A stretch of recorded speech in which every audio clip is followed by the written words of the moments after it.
బాగుంటుంది. యేసుక్రీస్తు వారి నామం పేరట అందరికీ వందనాలండి.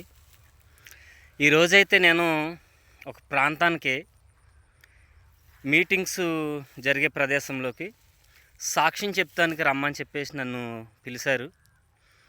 నేనైతే అక్కడి నుంచి చాలా దూరంగా ఉన్నాను. నేను చెట్లు కొట్టే పని చేయడం వల్ల వర్షాలు ఎక్కువ పడుతున్నాయని చెప్పేసి ఇక్కడ కొంచెం పని బిజీ అయింది, వెళ్ళడానికి లేదు. ఏదేమైనా మన పని కంటే దేవుడి పని చాలా ఇంపార్టెంటు. నేను చాలా ఎదురు చూశాను వెళ్ళాలని, కానీ నాకున్న శరీర బలహీనతను బట్టి నేను వెళ్ళలేకపోయాను.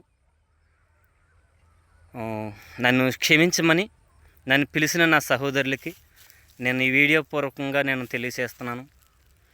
ఇకపై ఎప్పుడు కూడా దేవుడి పని, దేవుడి పిలుపు పనిలో ఎక్కడైనా సాక్ష్యం చెప్పమనైనా, దేవుడి సభల మీటింగ్స్కైనా రమ్మన్నప్పుడు నేను దాన్ని నిర్లక్ష్యం చేయకుండా వెళ్ళాలి అని అన్నట్టుగా మీరందరూ నా గురించి ప్రార్థన చేయండి.